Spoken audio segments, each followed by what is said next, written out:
What is up, everybody? This is the Wild Nutrition Podcast. I'm your host, Chris Heskett, and this is episode 39. Today's guest is Lauren Leach. She is the head coach at PWC.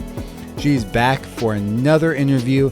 We're going to talk about how she lost weight as a mom with hypothyroidism and the strategies she uses with our clients to have successful, permanent weight loss, not the yo-yo bullshit, permanent weight loss solutions. And if you're interested in really getting into how to create permanent results, we are currently running a scholarship for a 1-year coaching giveaway because PWC is turning 2 this month.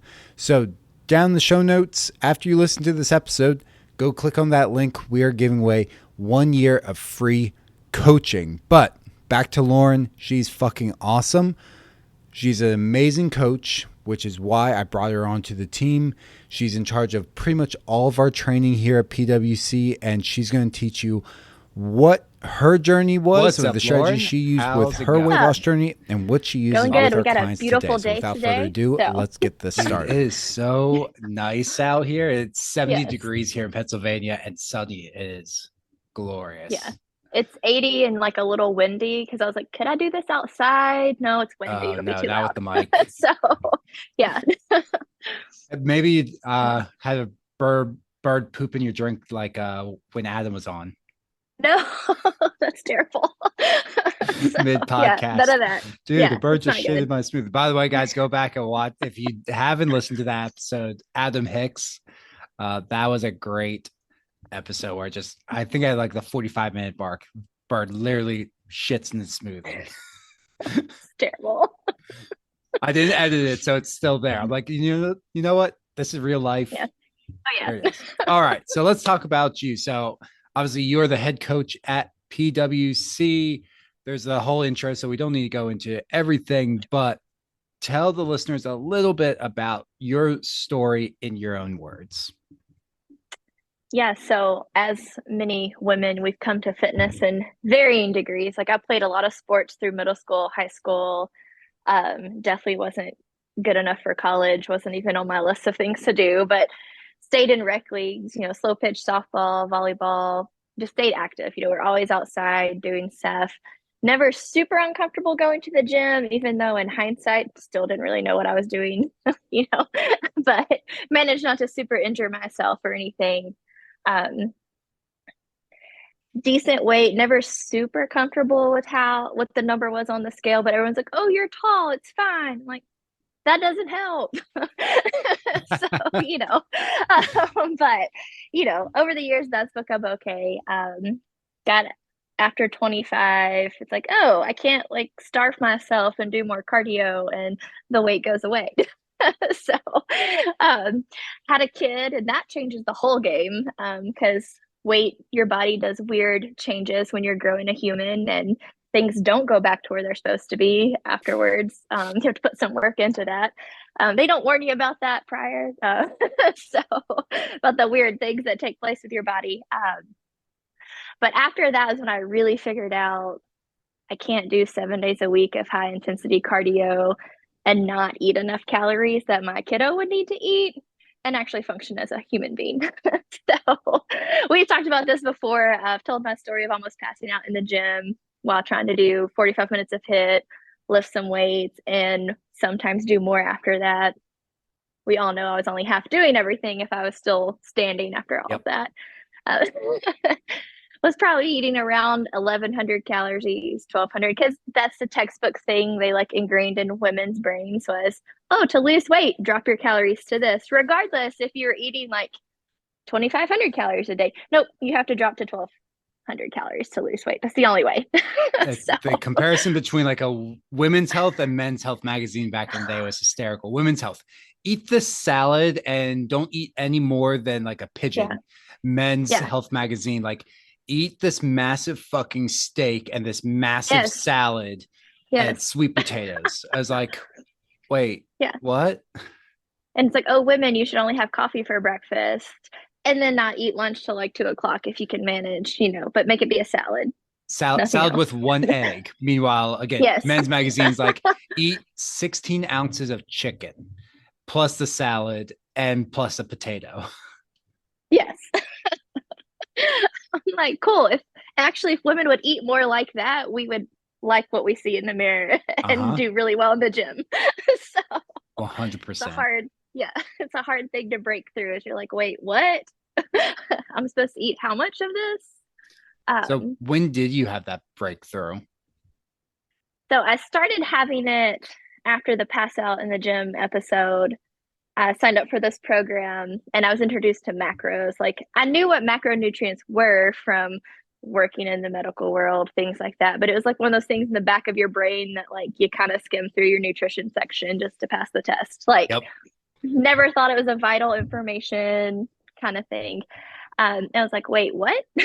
Like I can check those and not like your calories are in check if you're counting your macros, but it was more focused on protein and vegetables on your plate, and carbs weren't necessarily bad, but it was still a very restrictive plan. Like it was like no dairy, no gluten, no processed food. So it was like a mix of paleo but you could have like rice and potatoes, like kind of like a weird one of those weird. It's almost like an autoimmune diet. It's very similar to an autoimmune diet.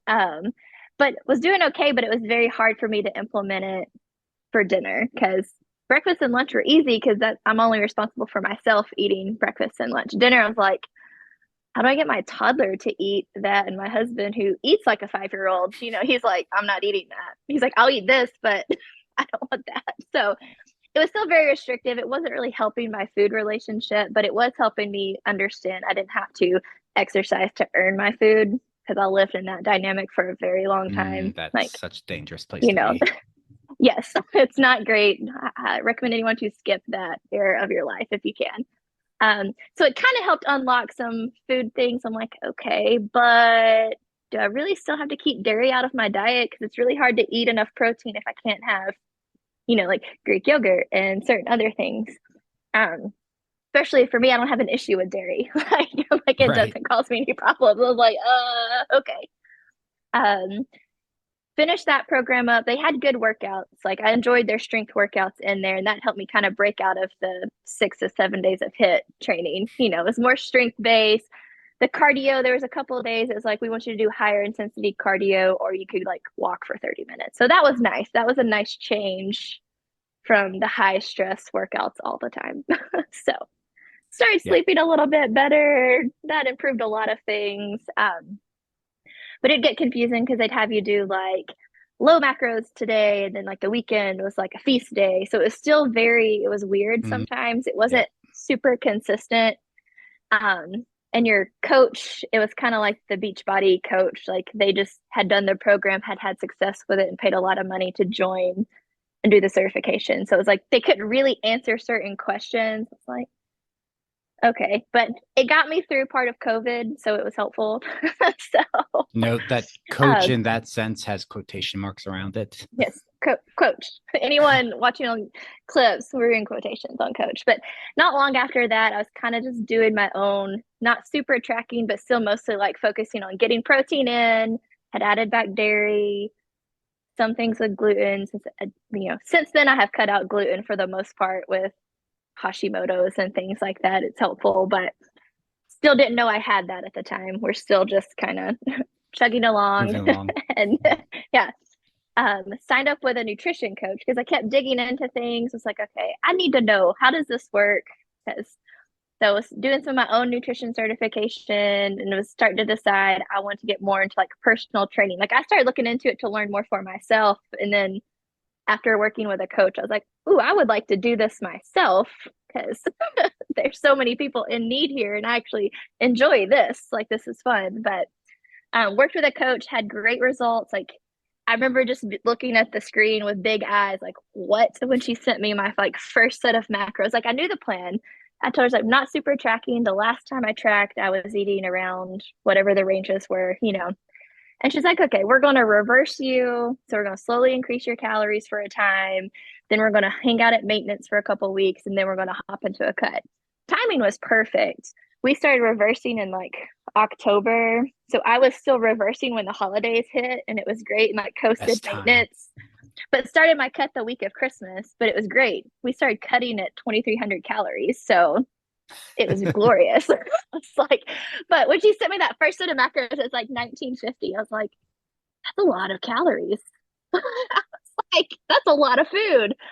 But then when I started eating it, I'm like, oh, that's not as much as it looked like. I just had that still weird perspective on what 1,300 calories a day looks like versus 1,900. And it was already like filling it up with protein and veggies and things like that. So that cut went really, really well. I think I lost 25 pounds working with her. It was great. And then kind of reversed up, and I had ended my time with her. Couldn't re-sign at the time. So after that, I was doing my own thing, well equipped, coaching, things like that. And having a hard time losing weight the second time. I'm like, this is going really slow. Like I'm doing everything right, quote unquote, per se, being consistent. That's always the first thing I check. I'm like, have I actually been consistent, or am I just like think I've been consistent?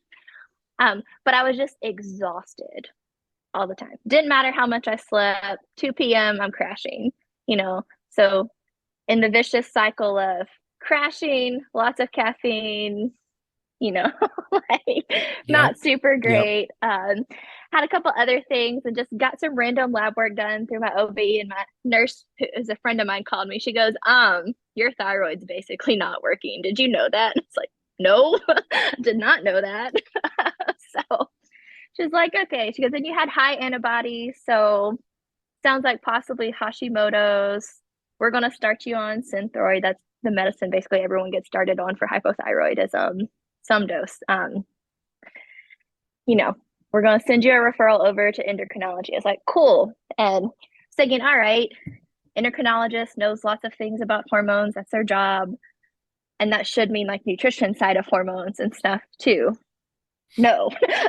Surprise. No. Yeah. And I'm not bashing my endocrinologist. I really, really like her, but she was up front. She's like, look, I don't know the nutrition side of it. There's studies that say, yes, eliminate this, add this, da da da da da. She's like, but there's no like hard case studies, she said. She's like, so I'm not giving you any nutrition recommendations. It's like, cool. So that at least you're upfront and honest, She's like, pick one of them, give it a try. She goes, let me know. We can always check your lab work again to make sure nothing like down regulates or whatever. So started Synthroid, and it could see some of the difference. I'm like, okay, not near as tired as I was. So, but I do most of the dairy I consume is like the low dairy side of things, like yogurt and stuff like, and like a whey protein, which is still dairy based, but I like how it tastes, so I'm not taking it out of my diet. So, do you primarily do like A2 dairy, or do you just not care and it's whatever? It's kind of a more whatever, because I eat the same ones, and like I've cut it out before for long periods of time and added like one back at a time and never saw a ton of change. Like I can see a change, like if I do like ice, like I haven't done this in a long time, but like ice cream, pizza, like a bunch of stuff but it's like, is it all the processed food or is it all the dairy that made me feel like garbage? So it's just kind of, but I'd ask my endocrinologist, I'm like, okay, so why did this go unchecked for so long? Because I wasn't having any of the other hypothyroid symptoms. It was just like, we were checking it for other reasons. And she's like, well, because you're doing all the things right, quote unquote. She's like, you're active, you're eating a really fairly good diet. She's like, you're managing your sleep, trying to manage your stress. She goes, so it's kind of like I was suboptimally working optimally, if that makes sense. Like it was working well, but on the suboptimal level. Yep. So it was like just enough. It's been interesting. Like I can tell, like this last time trying to do a cut, I had to dip a little bit lower, but it still was like I had to cut to 1,500, not like 1,100 to get those last few pounds off I wanted in my cut. And then it's like, we're going to reverse. I just have to be more mindful of my stress. That's been the biggest factor for me, is And I'm not someone that normally feels stressed either. I'm like, oh no, I'm fine. Like everything's burning around behind me, but we're good. Like, You're that dog meme, uh, the house on fire and everything's well, fine with the like, coffee cup. well, you see them in like nursing memes all the time. It's like when the unit's on fire, but you're just drinking your coffee, doing your charting. Like that's just, I don't know if that's the nature of working in the medical field for so long. That's Probably. not that bad. Um, but that was something I didn't realize I was as stressed out until I went part time as a nurse and started working construction for my dad. I was like, oh, this is what it's like to be physically tired and not mentally exhausted at all. Like, this is fantastic. So, but, and that's been a big case managing stress, getting sleep, as we tell our clients that we work with. Those Yep. two things are so big in your journey, regardless what your health factors are. They're very important, but I've, you know, cut back a lot. I don't do high intense cardio. Even when I'm teaching some of those classes that are like a lot of cardio, I kind of changed my teaching style. We do more like circuits where I demo the move or we're doing stations and things like that. So I'm not overtaxing myself. And because I can tell some days I'm like, ooh, I overdid it. Yep. But been Awesome. interesting because I like learning how things work, but just like the fact that there's a lack of nutrition on treating certain disease processes. I'm like, really? Y'all didn't learn this? Like you specialize in a department and nutrition wasn't part of it. Nope. um, So a lot of people but still don't realize that. So for the listeners, you can do this right now. You can go to Harvard Medical School and you can pull up the curriculum for the upcoming year for all of their med students. There is no nutrition or there's basic nutrition, like no better than high school health class. That's the yeah, level of nutrition training the majority of the medical field has. And like most of the medical field, they know that's just a class they kind of have to pass. So unless you're really into health and nutrition, you're just kind of like getting through. I know that was my wife was like, yeah, I like barely pay attention. Just passed the class and I did not retain anything because it's also yeah, super boring. Like they're when I remember when I did basic nutrition, like I actually had more nutrition than most doctors have. I had yeah, nutrition 101, that sports nutrition in college. And I remember in the basic nutrition, like they're just like random, like here, these foods contain vitamin B1. These food contain this. yeah, This person, here's a random person, this random avatar. How many calories should this person eat using the formula that they have, which is not what we use with clients at all because it's awful. But it was never like you're interested in something when it applies to you. Like you got interested in yeah, nutrition when you were trying to lose weight. I got into it when yeah. I was trying to improve my health. Like there, you get into it, and that's where you're like, oh, this is actually interesting. Then you want to learn more. Not like, okay, now I have to learn what foods contain. I don't give a fuck about that.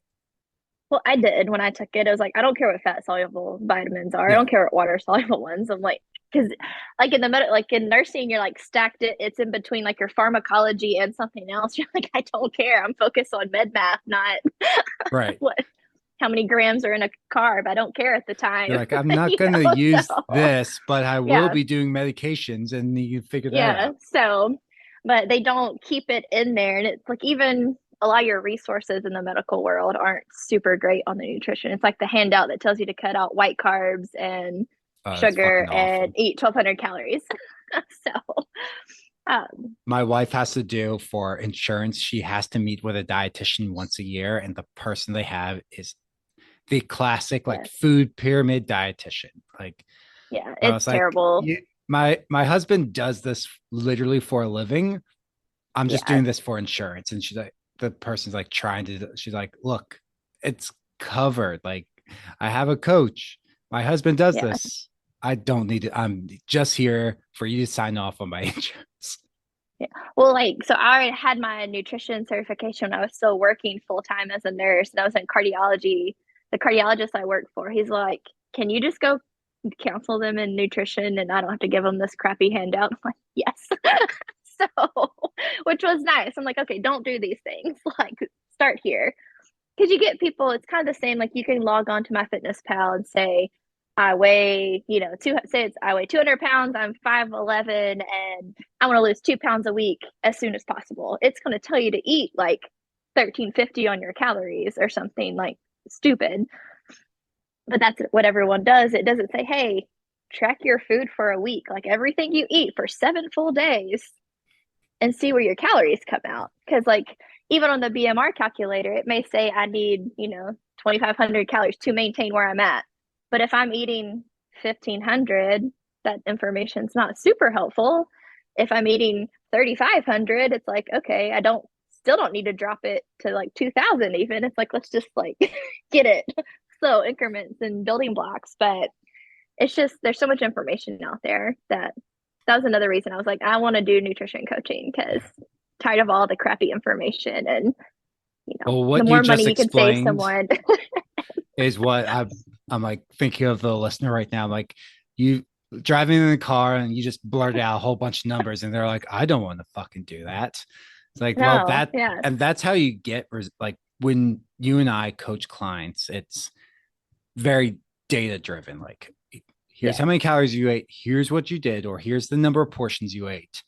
We're not seeing results, so here's the adjustment. Like, it's not like, yeah, oh, you feel like things should be going faster, then I feel like we should cut your carbs. Like, no, like you haven't been fucking consistent for a week. right, Like, why would we do that? Like, we should see consistency for 3 weeks before we cut anything. It's yeah, very data driven rather than emotional, like you said. right, yeah, Plug numbers in and you're like, oh my God, 1900, or like your coach, 1900 calories. That seems like so much. Then you go and actually eat 1900 calories. It's like, yeah, that's actually not that much. yeah. But it was one of those. It was so shocking. I'm like, you know what? I'm invested in coaching. I like this person. I trust what they're saying. They're a non-biased. They're not like, oh, I'm gonna hurt Lauren's feelings if I tell her to eat 1900 calories. It's like, no, I don't care. Like, here's what I want you to do, and then we'll talk about it when I do my check-in. Like it was Yeah. one of those things. Uh, it's just so hard, and I've almost lost my train of thought. Sorry. um, but it's also then the other side of it is most people, what is the first thing you want to do when you want to lose weight? What do I cut out? Yep. Like we want to cut food and add a workout, but it's like, leave your workouts alone if you're already like resistance training and you have a good flow and you're being consistent. Leave them alone, for right now. What do you add to your diet? That was the thing. Like I had to add things to my diet to get the results I wanted. Like I needed to add some more veggies here and there or like add fruit back to my diet. That was great because it's not the enemy like they tell you it is. Oh So my God. It's uh, still, I can't I believe still it's can still a never get thing. over the fact that I was at a gym, like overhearing a conversation. Like sometimes you want to go in with your Oh blinders my on God. and like la la la la la, this isn't Yep. my problem. And I heard a trainer, like a woman ask, and she was like, I come to the 5:15 class and I have a hard time, like my energy drops before class is over. Like her sugar was dropping. Like I Yeah. was like, my nurse ears was like, you're going hypoglycemic, but I'm gonna Yep. keep walking. You didn't ask me, like that's she's like, do you think I could eat a banana? Do you think that would work? Because it's not too heavy. And he's like, no, bananas are bad for you. I'm like, What? what? Like, no, actually, a banana would be a decent option to eat while you're driving your 30 plus minutes to the That, gym. that was Okay. Like, my pre and post workout meal in college. yeah, I'm like, and if it's too heavy, eat half before and half after. Like, there's ways to Yeah. work around that. But he just sat there and told this woman that. I'm like, Like, why? why? But, you know, And for listeners, so there's a difference between like general. So everyone's like, if you're in that mindset of like fruit's bad, it's like the sugar in fruit's bad is what you're thinking, but it's not, for one, because there's fiber, there's vitamins, there's minerals, there's lots to think fruit's yeah, not bad for you. But there's also a difference between like general nutrition and sports nutrition.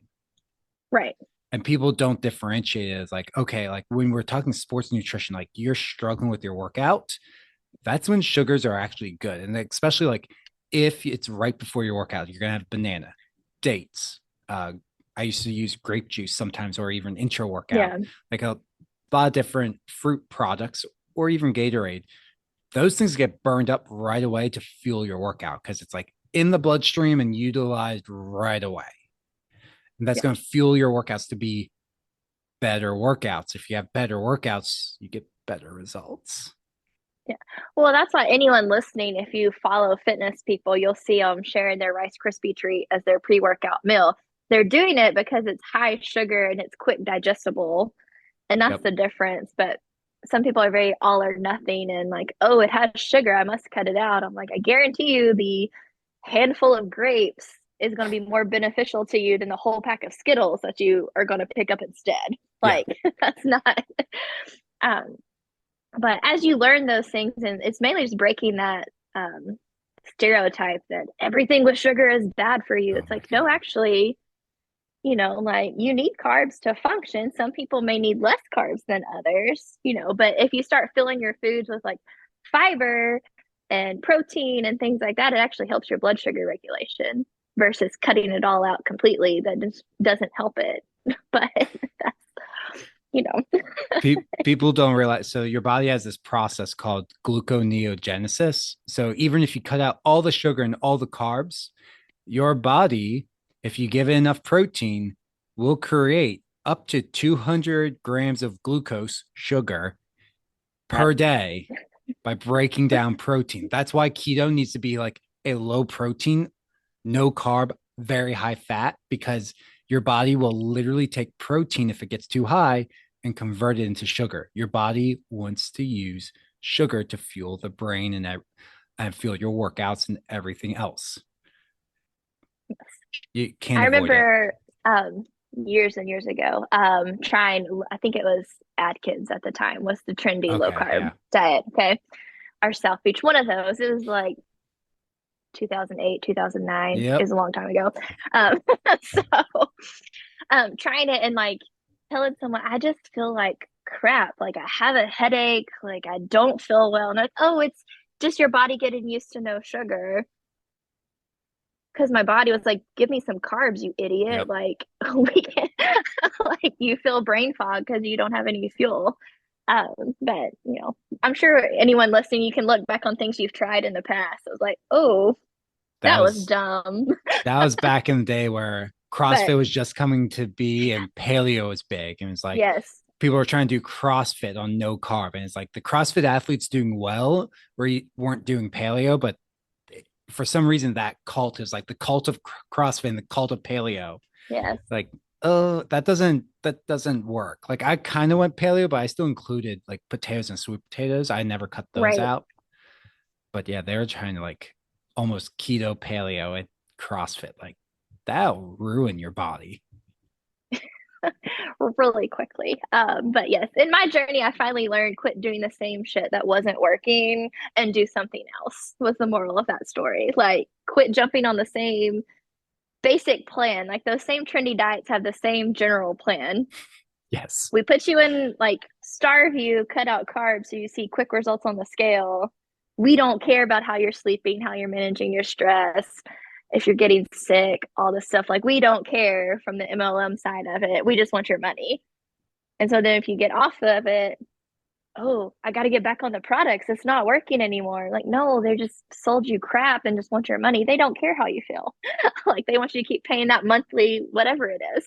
It's the Um, same plan. And the funny thing is, they're all the same. Like I can tell, like all the someone same comes to plan. me Yeah. and it's like, I know exactly what you're going to say when you're telling me an MLM plan. Guess what you Yeah. had in the morning? You had some sort of shake. Then you Yeah. had to snack at mid morning. Yep. And then what was lunch? Another shake. Okay. Yeah. And what And it was was a packaged snack? bar for snack. Yep. Yeah. And then you had Um, a lean and green dinner. Oh, yeah. I haven't heard that 37 times. And if it's not Yeah.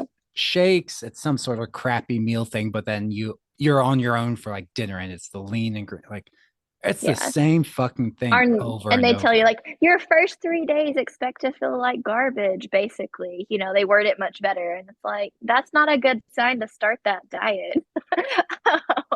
I can tell you how I didn't feel when I started actually eating protein and vegetables. I didn't feel like garbage. I actually was like, oh, I feel quite a bit better. This is nice. I've got fuel to lift heavier and do some things. And I didn't feel bad, like, because of what I was not eating. I didn't feel Yeah. bad. Like I might have felt bad because I went a little too hard in the gym, but it was not.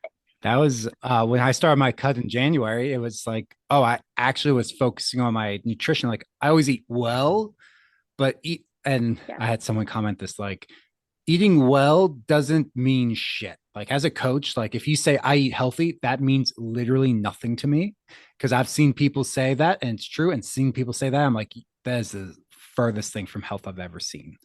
So I was eating pretty good, but I actually felt a lot better when I started focusing again on my nutrition. Right. When I cut my calories, like, oh, I have Yeah. more energy because I have less crap in my diet. I have less alcohol. I'm sleeping more. I'm doing all these things. I'm Yeah. more focused on the gym. Oh, I feel better, not shitty like a lot of these programs make you feel. Yeah. Well, and it's kind of like, we see it all the time. You talk to clients, you talk to people, even when you were in person in the gym, it's like, yeah, I'm on this diet. I can't have watermelon on Memorial Day, but I can have this pre-packaged, highly processed bar that tastes like shit. Yeah. And so just buying like a decent quality protein bar or making your own that, yeah, it's a protein bar, it's packaged, whatever, but like they're not all created equal. But the ones from certain companies, we know they're garbage and are going to make you just basically have the runs because all the sugar alcohol's in there. Oh, But that's, instead of eating some watermelon and go with about your day. Like that's, um, it's all the same. It's just the same. It's been the same thing for, I don't know how long, at least 20 years, if not 30 years. yeah, It's the same program, just, yeah, the Isogenics and Herbalife and Optavia. And it's just like a repeat cycle of the same fucking program. And people just jump on like, oh, it's new. This is the magic. No, no, it's the same thing. It won't work this time either. You'll lose weight and then it'll come back on when you get off the program, and then you'll get frustrated. And then you'll yeah, come to like, us and be like, coaching doesn't work. I've had a quote unquote coach. No, you didn't. You had a salesperson. yeah, You, right. There's yeah, like there's sales in our business. That's the only way to find clients is some yeah, form of sales, but it's different. Like I'm trying to sell to get my name out there because I want to help people and actually yeah, give you the tools. Like our goals as coaches is to not keep our clients forever. right. Like we've graduated some really cool clients in the last few little bit. And like it's sad to see them go because they're fun to work with. You've been a part of their journey. And like some of yours, you've known in person, but I've not known any of them in person. But it's nice it's like, oh, we made this nice friendship. Like you're cheering them on, teaching them a lot of stuff. You've seen them go from I'm starving myself, I'm scared of the scale, I'm scared to go to the gym, like whatever the problem was that brought them to us, to like they've hit their goal, they're coasting, they're living their life, they're playing with their kids, their nieces, nephews, and like they're thriving. It's so sad to see them go, but like it's time. It's time for you to It's, spread your wings and fly, yep. like Bye, little birdie. And it is, it's like, yeah. oh, I don't get to check in with you anymore. Yeah, it's like I don't get to talk to you. Like I don't talk to you on a regular basis as much. Like it's different, but that's our job as coaches is to equip clients with the tools to not need us. It's the same with raising your kid. Like your goal as a parent is to teach your kid how to not need you. Yep. Like we've had To this be discussion the other day. self-sufficient. It's like, yeah, it's like there's certain things my 5-year-old can do by himself. Now some days he's like, I need help. I'm like, do you? Yes. I'm like, okay, whatever, it's fine. But like he can do it. So Yeah. So obviously you have hypothyroidism, and this is a weird thing that, well, we have research to say hypothyroidism in women is climbing at a absolutely scary rate. Like it's ridiculous yes. how fast it's going up year after year. So I remember when I was working in a gym in South Carolina, like there's like 2 people who had like hypothyroidism. When I moved here to Kent, or well, I guess I moved up to Westchester, Pennsylvania, so just outside the Philadelphia area. All of a sudden, I'm like, I met all these people with hypothyroidism. I thought this was just like this Yeah. thing, like maybe like 1% of the population have it, and I'm like, no, we have a ton of clients with it. For a long time, I felt like it was an older individual issue because, as you age, unfortunately, certain things just don't work as well. Right. I remember when I worked in a skilled nursing facility, I think everyone got a 5 a.m. Synthroid. Like when I was doing that med pass to finish my shift, it was like, oh, it's like Oprah, Synthroid for you, and you. But I didn't realize until I started talking to more people my own age and like working with nutrition, how many people have it. And I can get on a long soapbox as to why so many women struggle with certain hormonal issues that we might should stay off of today. But we'll see how much time's left. um, But obviously, this is something you struggle with. My wife struggles with it. We just brought on another client last week who she's onboarding tomorrow when this is being recorded, not when this is being released, who has it. So what are some strategies you can tell the listener who maybe has it or knows someone who has hypothyroidism that they can start implementing right away to help the weight loss process? Or maybe it's a mindset change of like, hey, you have this. Right. Let's change your mindset around the weight loss process. Yeah, because a lot of people do feel like that's a death sentence to their weight loss goals, is telling they have hypothyroidism. Biggest things is kind of look at what your routine is like and think about how stressed out am I? Like, you wearing a lot, most women, as men do too, you wear a lot of hats. Like, you have a career of some kind most of the time, and if you don't, you're home raising kiddos, so that's also stressful. And someone that thinks otherwise should go stay home with the kids for a day and send the spouse that is home with them out. So, but it's stressful. Even at work, you wear a lot of hats. Yep. Then you've got family. If if you're hitting like 30s, 40s, your parents are getting older, so sometimes they start requiring more help from you if you're close enough. Like, things are going on, you're getting pulled in multiple directions. So check your stress. Like, do I do anything that helps me just like deep exhale at the end of the day if it's been a bad day? Like, what do I do for that? Do I do anything for that? We talked about this in our Facebook group yesterday. It's like, how are you helping with your stress? That's a big factor, because that also helps your cravings. It helps how you sleep. It helps how you view life in general. Like, when you really break it down, if you are stressed to the max, everything sucks, you're in a negative mood, the next time anything happens, you're like, it's almost like you're about to combust. Like, was it Inside Out with a little angry character? He's like, all the time. Like, that's what I think of for that person. Just majorly stressed out. Yeah. That's the first one. And that's when things start feeling off for me. I have to like reflect, like, ooh, have I been taking care of me at all? Like, my stress or anything, or in that moment where I'm like, ooh, I'm about to explode. Why? What is going on? Which is a big one for me. I bottle lots of things, but so you kind of got to look at yourself hard and be like, ooh, I should deal with that emotion and not bury it down deep. So stress for sure. And then your sleep is the other one. Because also, as we've talked about before in here, but anyone listening to this is unaware, when you sleep like garbage, it affects the whole rest of your day. Because you get up in the morning, any of us that are parents who's had a kid decide they want to wake up at 3 a.m. or something, we're not in a great mood when we get up to start our day for work because we're tired. Right. But, you're already on edge a little bit if you've not slept well. You're going to be hungrier because your body's wanting fuel to give you energy. You're not always going to make the best decisions. You're going to be very impulsive or irritated really easy, which is not great for your spouse, your friends, your coworkers, kids if you have them. Those are the two biggest things I would recommend: is check your stress, check your sleep, then look at your diet. Can I add anything to it? I'd highly recommend adding stuff to your diet. Don't take anything away just yet, like add to it. Are you getting protein at every meal? Yes, no, maybe. What is protein? Like, everyone falls in that gambit of somewhere. And then it's like, am I drinking water at all? Like, when's the last time you've had a glass of water? Like, you would think that's common knowledge, but there's a lot of people running around that the water they drink is in their coffee. Yeah. Oh yeah. Like, that's what? my grandmother.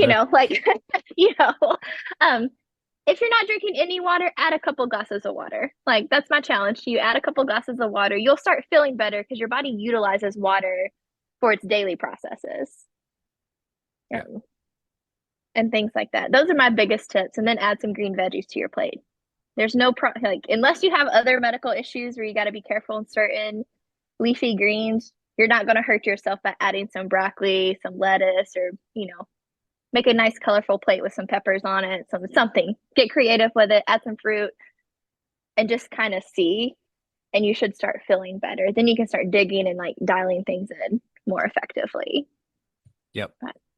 So many I don't know how many nutrition consults I've done like this, but so many women will struggle with cravings because they're trying to eat that like 1,200 calorie diet. And instead of like eating bigger meals, they binge on the cheese and crackers when they get home, or the ice cream or the chips after dinner, or chocolate or something like that. Like if you just ate bigger meals, breakfast, lunch, and dinner were actual meals, not toddler size meals that fueled your body, you would be in such a better place and eat less. By eating more at meals, this Right. is You the actually eating eat less. more, you're actually Yes. eating less calories because you're eating uh, nutrient dense foods, so lower calorie foods. You're eating more of those rather than things like cheese, which we all overeat. That's just what you do Yeah. with cheese. It's one serving is sad. It's really It sad. really is sad. You're like, wait, But that's also with that, like, 120 calories? yeah, like, and that's the funny thing we talked about at the start of this is the difference between guys' nutritional choices and women's. Like most guys, it's like, okay, you actually do need to eat less. Like very rarely have you, I don't know, you might have talked to a few men that like, okay, we got to increase your calories. You're not eating Couple. enough. That it happens, but it's a very rare conversation It's on the very men's side rare. of things. It's generally like, okay, let's not eat fast food for lunch every day. Like, can you, in theory, actually bring something for lunch to cut out some calories or like cut down on your cokes? And that's Yep. why men start dropping weight and their spouse gets mad because they're on the same diet, quote unquote, but he's losing, 3 pounds a week and she's gaining because she's stressed out over here drinking coffee for breakfast, not eating lunch at all. And then she eats the pantry while she's cooking dinner, but she's eating 1,200 calories a day, quote unquote. It's like, actually, she's probably eating quite a bit. If you blacked out and ate the whole bag of chips while you're cooking dinner because you've not eaten all day, Yeah, kind of that wasn't itching. But that's, 150 calories. That was 600. yeah, but that's what gets people is like we try to starve ourselves all day or get by with just like coffee for breakfast, and coffee does not count as breakfast. Anyone listening to this, if there's nothing else in your coffee, it does not count as breakfast. You can make a protein coffee, That's still not super breakfast. ideal, but it's helpful. Like if you're in a hurry, drink it. It's protein, it gets some stuff in your system, but straight coffee with a splash of creamer is not breakfast. No, Like, so you need something to go with that just for sure. spiking stress hormone doing that. Yes. Another reason men lose weight fast, one, outside of more muscle mass and body size. Another Right. reason, like you said, most men are overeating, but they've overate most of their lives until they decide Yeah. it's time to diet. Versus women are yo-yo dieting throughout the year of I need to eat Right. better, I need to watch my figure. This is sucks. I don't care anymore. I'm just gonna get fat. And then it's like, no, I feel uncomfortable. So then you jump back on the cycle. And like it's all of this Right. within like 6 months. Versus a guy Yeah. might go like a decade eating Yeah. And 35 never to care. 4,000 Yeah. calories. And like, oh, I'm just going to eat 2,000 calories a day. And women are like, oh my God, it must be nice. Like, no, he literally basically was on maintenance or above maintenance, and his metabolism is at 2,800 calories. And Yeah. he was eating 4,000. Now he just cut to 2,000. Yeah. He now has an 800 calorie deficit. And he started working Yeah. out. So yeah, Yeah. easy. Or like it's like, oh, my husband just cut out Cokes and he lost weight. I'm like, yeah, but if he drinks like 6 Cokes a day, he Yeah. just cut a lot of calories out of his diet. Like that's the difference as you're talking about. But that also leads into why so many women have so many hormonal issues and they go unchecked a lot of times because we brush it off like, oh, I'm tired because the kids kept me up. I'm tired because A, B, C, D. Not like I'm tired because I didn't eat enough food for the last decade. I've been eating what my toddler eats, and I go to 5 to 6 days a week of HIIT classes. I've never picked a dumbbell up in my life, but I'll carry all my groceries in one trip. But I can't lift heavier than 5 pounds. I'm like, no. If you can carry all your groceries in one trip, you can lift heavier weights. Like If you can that. hold your toddler, you can lift Oh heavier my gosh. weights. I'm like, yes, you're holding your toddler and cooking dinner. I'm pretty sure you can squat a decent amount of dumbbells. Like, I'm pretty sure you could do okay. And That was a used that a couple times. Like I remember in person training, like you'd see the mom and playing around with kids and doing things, and then they'd be like, yeah, "No, I can't squat more than 15 pounds." It's like like, I yes, you literally saw you can. just squat your 45-pound toddler, here's a 30. Wait, what? How much does your toddler weigh? 45 pounds. Yeah. Here's a 30. Yeah. And you just see like all of a sudden it's like the gears just like stop in their brain. Like, wait, what? It makes them combust. And then And it's the like, light wait, bulb what? moment. Yeah. Oh, yeah, I guess you're right. Yeah. But most women, once they start finding out it's okay to lift heavy, quote unquote, weights or heavier weights, they're not going to get bulky. You're not going to look like these bigger competitors you see on social media by going from 2 pound weights to 10s, 15s, 20s, etc. But you're going to feel better because you're going to build muscle and actually like, oh, I want to look athletic, but if I don't lift weights, I won't look athletic. That is a hard mindset for people to shift out of. A lady at the gym I work at, she come to me and she was like, look, and she was flexing. She goes, I noticed it when I was drying my hair this morning. And I was like, good. She's like, I have muscles here. I'm like, good. But she never lifted weights till 6 months ago. Yep. And she's picking up heavier weights. And she's like, this is awesome. So, but well, yeah, you can't. So especially men and women, you're not going to turn into like a bodybuilder unless you purposely want to get that physique. It doesn't happen by accident unless you're the genetic elite 0.1%. And if you're listening to this podcast, you're not, because you have no issue with building muscle or losing body fat. So you're not listening. Yeah. So if you're listening, it's not you. Sorry, it's not me either. And it's not Lauren. It's not me. Yeah. Because I would be, I would be much bigger. I'm like, you would know my name all over Instagram if it was, because I'd be competing. So not us. We are not the genetic 0.1%.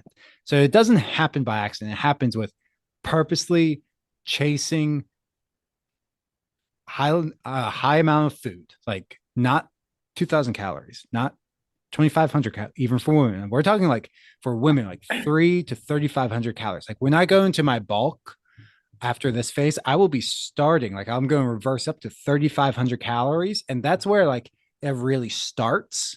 I might need to push up to 4,000 to 4,500. Like that's a absolute insane shit ton of food. And usually what stops me from going any higher is my GI system starts to get angry. Same thing for women. It's like sometimes you need to push like 3,000, 3,500. It doesn't happen on accident day in and day out. Like you have a reduced appetite, you don't want to eat, and you're training really fucking hard in a way that's purposely to build muscle, not athletic performance. So if you're like worried, like, oh, heavier weights, I'm going to get bulky. No, not unless you like check off all the boxes and you do that for months on end. Like even that though, if most women who want the toned look that they always talk about they want, if you would train like a bodybuilder and lift heavy with that intensity, you would get there. You still would get bulky because most women you're not going to convince to eat that much food to get there. So here's the other thing, like the tone look is building muscle. Like if you want to look toned, you have to build muscle. So you could just stop going as hard once you got there. It's not like you're going to magically wake up and like, oh my God, I passed my goal by 15 pounds of muscle one day. No. It doesn't happen. Yeah, it takes a lot of time. Like you go into a muscle building phase. And that's one thing, like I didn't realize it was a thing. It made sense once it came to mind. Like, okay, sports have a season. You know, you got a preseason, during season, off season. Your dieting has seasons. Like there's a time to cut. Then you generally either you reverse up your calories to a maintenance and just hang out there if that's your goal, and you either shift to still lifting heavy, or you, as you're talking about, go into more calories to put on more muscle, hopefully. But you know, you've been doing it a long time, so you have to really work extra to gain like a couple pounds of muscle. Just a few pounds. Right. And then at some point you have to go into a cut again, because with extra calories, a surplus, like a bulk, you're going to gain some fat with it, but you know that going into it. Yep. But you have to put the time in to build the muscle. You cannot turn fat into muscle. You know, you can, a cut is the goal, is to get rid of fat, to show off whatever muscle you have. If you've not put the time to build it, you're still not going to like the result that you get at the end. Right. Is what a lot of people don't understand. Another thing that it took me a long time to learn as a mom. After having a kid, your core is destroyed. Like it's not there, Mm, it's non-existent. I was not prepared for that the first time I was sitting on the floor with like my 2-week-old and tried to get up. I was like, oh no, like it's not there, you know. But we complain about having like a mom pooch. Well, okay, that's a normal thing because you grew a human, yeah. like not like overnight. Like it took months to grow them, then you had to get them out of your body in some form or fashion. There's going to be extra skin there. Your organs are going to protrude just a little bit more than what they did when you were 20. Um, but it's hard. And that's something like my OB never told me how to build my core back. No. Not at all. And our pelvic floor therapy wasn't as prominent of a thing as it is now when I had my kiddo. So I wish I could have went to one after that. That'd have been super helpful. So not to say that it's too late, but I put the time and the work in and worked with a trainer who helped me build mine back. So if anyone who's struggling with that, check out pelvic floor therapy. I know Jess has seen one and like life changing. Like when Yeah. you're having Yeah. issues, you're like, this is amazing. So Yeah. My wife went and um, like while pregnant, she's like, this is night or day. Like I yeah, no longer like like when I sneeze with seasonal allergies, I don't pee myself anymore. Like, oh, while yes. pregnant. And that's the thing that gets me. It's like in the mom culture, it's like we are not all Billy Madison. It's not cool if you pee your pants. Like you don't have No, to be it's not. subjected to peeing your pants because you've had a kid. Yeah. Like unless you have other issues, there are some urinary issues where that is going to happen. But most average person, you don't have to pee your pants. You don't have to wear a pad all the time or be scared of jumping on a trampoline. Like figure it out what your issues are, and those influencer ab workouts are not going to get rid of your mom pooch and fix your pelvic floor. It's the boring core work that actually fixes your pelvic floor and tightens your core up and engages that deep core muscle, as we've talked about before. But and like now more people are talking about it, so you probably can do some Google searching and find it. But it's the boring stuff like dead bugs and bird dogs and like learning how to breathe correctly. And I know you've experienced this working in the gym. Everyone's like, we need more core work. We need more core work. I'm like, I've said it so many times, like when you learn how to breathe correctly, everything's a core exercise. Yep. you know, but it's hard to teach it unless you're physically with a person and you can like, okay, guide them through it and do it, all these things. But once you learn how to breathe correctly, doing deadlifts or squats or whatever it is, you're like, oh, okay. What changed it for me was there's a trainer that's been around my area for years. She teaches Pilates and everything. And she was like, because I had ran into her and I was asking her about it. I'm like, I don't feel like I have a core anymore. She's like, well, you're standing up, you have one. It just doesn't work like you want it to. I'm like, fair description. Fair. Okay. So like we worked through on stuff and I was like standing at the kitchen washing dishes and fixed my posture. And I was like, oh, now my back doesn't hurt after I do this. Like, and I had some hip issues after having Cooper from like, you have a newborn, there's a lot of setting. There's a lot of like Yep. setting, wishing you were asleep. There's a lot of just Weird like, positions and yes, a lot of weird positions. Like I just had a lot of trouble with it. That helped fix a lot of it afterwards. And getting up, moving, walking, doing correct, appropriate core work, not like super fast bicycle crunches, mountain climbers, like high knees. Don't do that if you have recently had a kid. Like it don't just need to makes do it that, worse. period. No, but like it just makes it worse. Like there's nothing more frustrating, than doing a heavy quote unquote hardcore core work and you still don't feel any changes. You don't Yeah. feel any different. Like, you can go into the whole list of issues that women can have as far as like your abs separate when you have a kid and different things. All that's normal, but the levels of how bad it is varies. Yep. But you can improve it. Like there are some cases women do have to have surgery to fix it, but it just depends on how bad it is and things. But even any guys listening, like you have a pelvis also. And so if you're having a lot of back pain, sometimes it's your pelvic floor is not functioning appropriately. Yep. I remember having this discussion in the office with a male patient, and he was just talking about physical therapy, wanting him to go see some pelvic floor therapist, and he wasn't a girl. He didn't understand why. I said, "Sir, you also have a pelvis," and he was like, "What?" He was just old guy, country dude, precious little patient, but he was like, "What?" I was like, I just explained, like, it's your hips, it's all that. I said, so go see them. He's like, oh, why might go check that out? I'm like, please do. Like, but Yep. you don't know until you ask, like some of those things. I mean, I do, like, obviously not women related, but I've had numerous back injuries. The only core work I really do anymore is fucking dead bugs and bird dogs. Like, I'll do a little bit of other stuff. I'll do some planks and other side planks and harder variations of those, but that's it. Yeah. Like 1-2 exercises every time I train, which is like 3 to 4 days a week. I do 1 to 2 ab exercises. That's all you need. And if you do it really intensely, like if you just go in and you're going to do dead bugs, like you do your shitty bicycle crunches, which we've all seen it. Oh, it's fucking awful. If you would just slow the fuck down, actually challenge. Like if you like doing bicycle crunches, slow down and do it 3 seconds up, 3 seconds down. Like kick your leg out 3 seconds, pull it in 3 seconds, and have that other leg not move. Like that's actual core training, not this like super fast, shitty thing people do. But same thing with dead bugs and bird dogs. Like go slow, actually slow and controlled.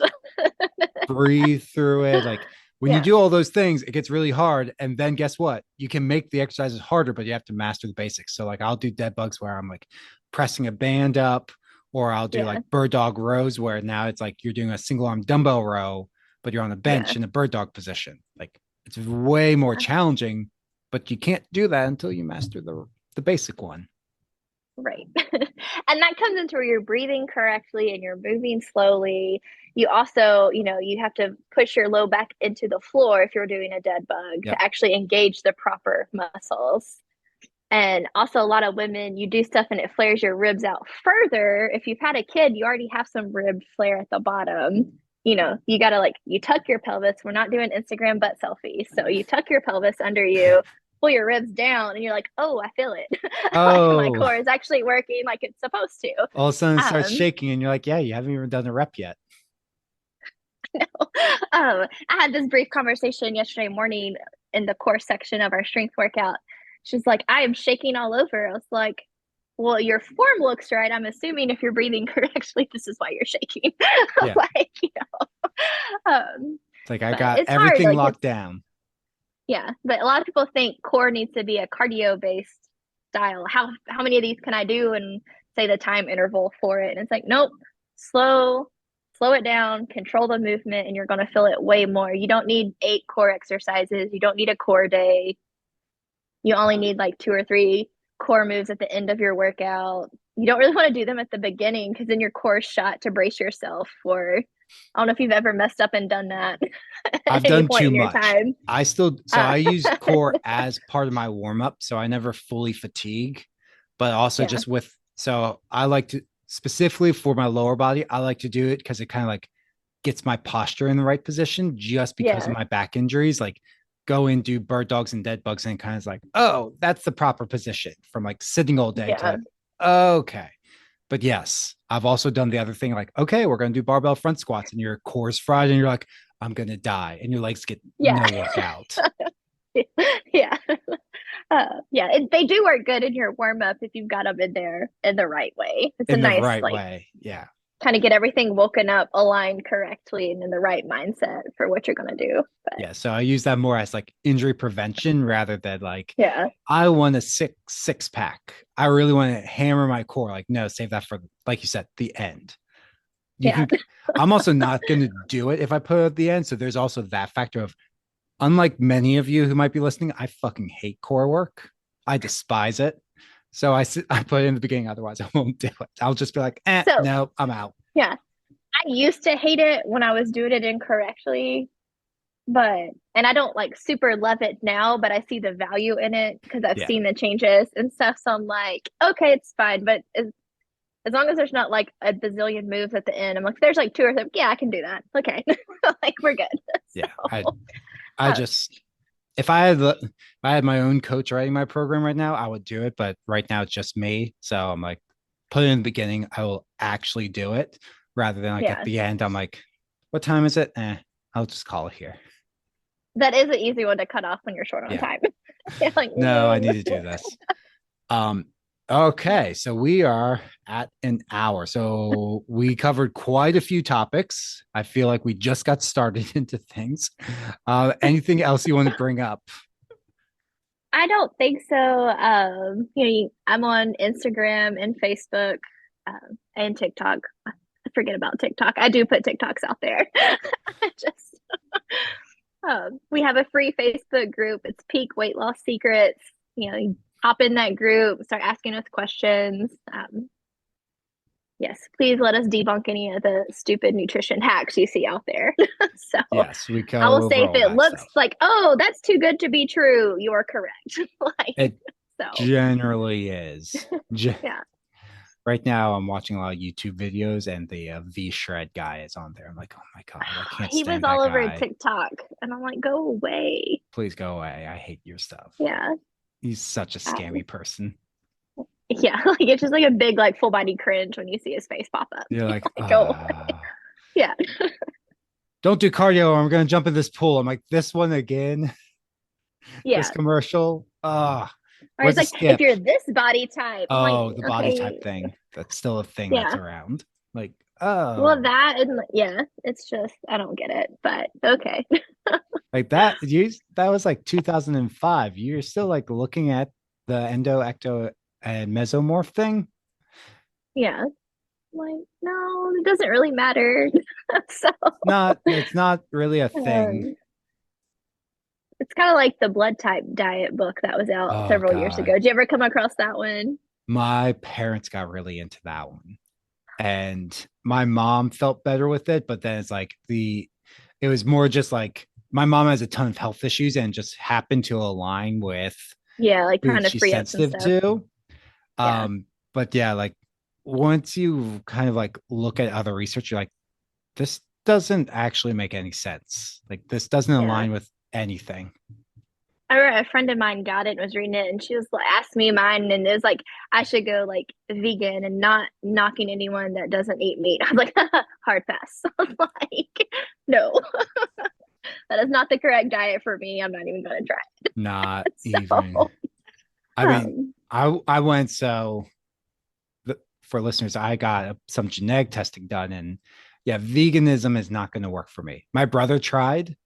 He went he went vegan for like a year, and just like his health just crumbled in a year. Yeah. So I know, like for me, I need double the choline of the average person. So that's best found in meat. I need my ability to convert beta carotene, plant vitamin A, to retinol, actual vitamin A our bodies use. That process is downregulated by like 75% in me. So I'm like, I just do better having foods rich in vitamin A. And what's foods like I generally gravitate, if I'm not watching my diet, what are foods that I generally gravitate towards?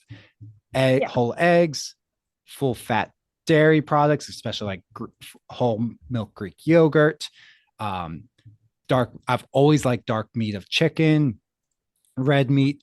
All those foods happen to be high in choline and retinol. It's like, my body just likes those. And when I've tried to like cut those out, generally I get more injuries in the gym and things. So before you go on some blood type diet, the best thing would be actually like do a genetic assessment, which I do offer the same one I used. I do a free assessment in our Facebook group that Lauren just mentioned. I do that with people and actually figure out like, hey, you actually need these foods for promoting your optimal health. Yeah. My whole family except me went like vegan vegetarian. My mom does well with it. My dad did not stick with it. My brother stuck with it. And then he didn't. His first, so my brother hates liver still to this day, but his first day back to eating meat, he ate liver. He ate an entire pound of liver. Oh gosh. He said it was the best. He couldn't stop himself. Like he only cooked up a little bit and Yeah. went back, cooked up the rest. He was like, it was so delicious. I couldn't help myself. And then Yeah. he's like, it looked, my pee was just like when you like take too many B vitamins. It was like that neon yellow. Oh no. Like, well, yeah. It's like your body was so deficient. And then like Yeah, it's like his body's like, yes. he went to do it again like a week later because he's like, I way too much, can't do it again for another week. Next week he's like cooked it up. He's like, this is foul. Like his body like recouped many of those nutrients. He's like, no, I'm not doing this anymore.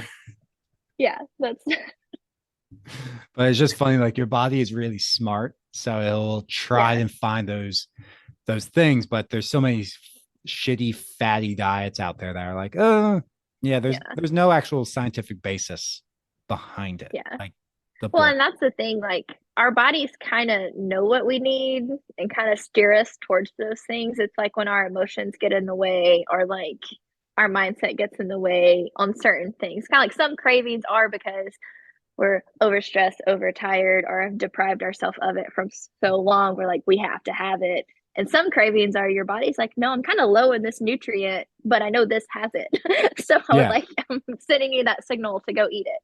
Yeah, there's certain cravings like, ooh, I could really go for like after a really hot day, I could really go for like a margarita, like cool, refreshing, salty. Yeah. Like those kind of things kind of click. And when you understand that, is like, oh, the body just it doesn't know that the margarita is going to dehydrate you. It just wants something cool, refreshing with that salt in it. Yeah. It could be Gatorade, but like kids might want that versus adults. Like, no, where's the alcohol? Yeah. Depends on what we're doing out in the heat. Yeah. Well, it depends. All right. Yeah. So we're going to call it here because we'll have to do another part. So obviously this is Lauren's second episode. So if you didn't listen to the first one, go back. I think that's episode 2 of the podcast. And this is going to be episode 39. I believe it's 39. So go back and listen to that first one if you haven't already. But thank you for coming on, and we'll do part 3 next quarter. Absolutely.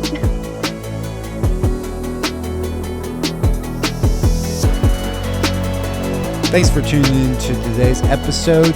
Please go and leave us a 5-star review if you like this episode, and actually drop like a written review, as that also helps other people find this show. So like I said at the beginning, we are doing a 1-year giveaway. PWC is turning 2. It's been an amazing journey with all of its ups and downs of creating peak wellness coaching over the past 2 years. This month it turns 2. So in celebration of that, I'm giving 1 year of free coaching, 52 weeks to change your life. The possibility of this. We're giving away a year of our high accountability program. This program, our pinnacle program, is $10,000 worth of coaching. We're giving that away for free. We're also giving away 6 months of our transformation coaching as well. So if you're like, there's only ever one winner, I never win this shit. Guess what? Everyone who's ever won this, any of our scholarships, has become a successful client. They've actually won these. So we're giving away 2 things plus 10 second place winners. So even if you don't win the grand prize, there's still a very high chance you're going to win one of the second place prizes. 1 year or 6 months of coaching for free that can totally transform your life. We're giving away for free now. With that being said, we are not doing any other giveaways in 2023. So if you're like, I'll just wait till the next one, don't fucking do that, because there's not going to be a next one. I can confidently say the only situation where we might have a next one is if we bring on another coach. So probably not happening this year. So unless it's like early 4th quarter, we're looking at earliest 4th quarter as a maybe anyway. So confidently, the next time we run this is going to be birthday, Christmas / New Year bullshit time frame, because my birthday is December 18th. That's the next time we're running another scholarship. So if you want to actually get your results. You're not just waiting, which you're probably not a good fit if you're just waiting till December to start your results anyways. If you're not just waiting around to transform your life with a very powerful program, go to the show notes, apply. It takes you 3 minutes. 3 minutes for the possibility to transform your life in the next 52 weeks. If you need more convincing, I will happily message you any client testimonial, or just go back through some of our client testimonials here on the podcast, or go through our group, go to my Instagram and look, but I can also send you them individually if you want. So go to the show notes, apply for it. It's free. It's going to take you 3 minutes, and those 3 minutes might be all it takes to completely transform your life with this giveaway. It's the only one this year. Next one will be 2024.